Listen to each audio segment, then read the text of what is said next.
The hook comes at the beginning of the lesson and is a way that you want to make sure that you have all the students engaged in the lesson. I call this getting students on the bus so they're ready to learn.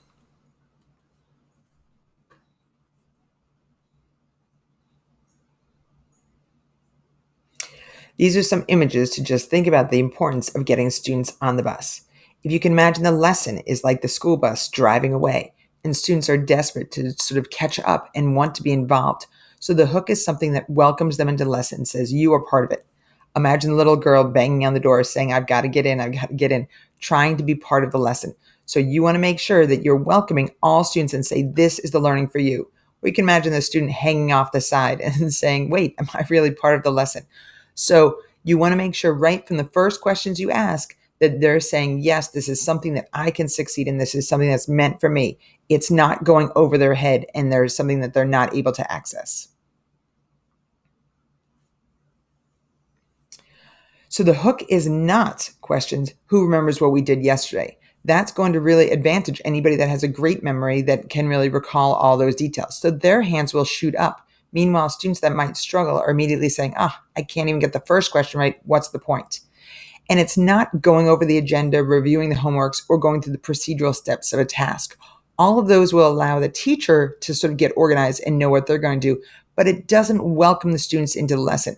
It's not saying these aren't things that you should do, that you could do, but they're not the first thing you want to do when you immediately start a task, when you immediately start a lesson. So you want to make sure that it's something that every student can join in. So for example, you might have a common visual that all the students can see. And then you're just asking questions, such as, what do you notice about this? It might be some students notice the colors they are. They might notice the shape of the paper that it's on. They might notice something that they connect to about it. That's all fine. Then you're sort of directing the students towards what you want them to get out of it. But at first, it allows all the students to be involved. And if students are noticing something, their eyes are on the paper and they're engaged. It might be something that you provide a shared experience to activate background knowledge, because not all students will make the connection to what you did the day before or have information about the topic. So sometimes you might see a teacher start with saying a KWL, what do you know about erosion? We have some students, I have no idea. I never heard that word.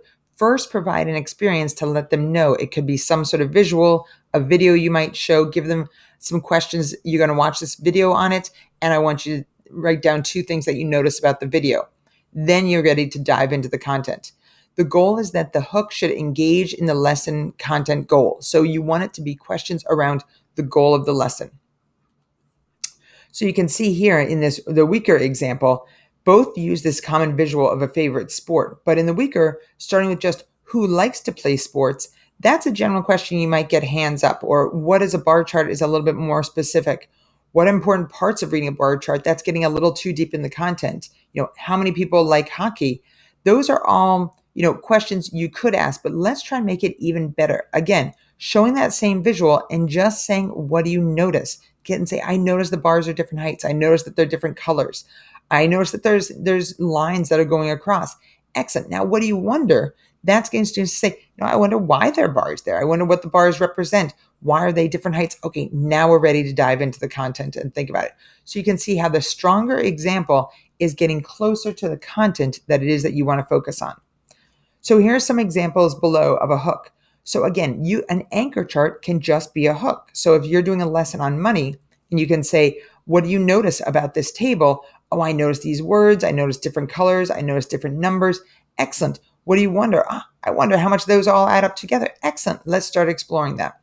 And then you could also have a real world. So for example, this is my kids' one Halloween and all the candy that they got. And so you could almost think about this, and then you're going to go into a graphing lesson about the different candy that you have and how many of different categories. So you can think about sort of a categorizing lesson. You can think about another anchor chart in terms of, as I mentioned, erosion. So what do you notice about this? Now you're starting to see, I noticed the trees, and I noticed it's going downhill and there's rain and it's going into a pool. Excellent. We're going to learn about what all these terms mean and how it goes. So again, each of these are just examples of how you hook students into the lesson to get them ready to learn.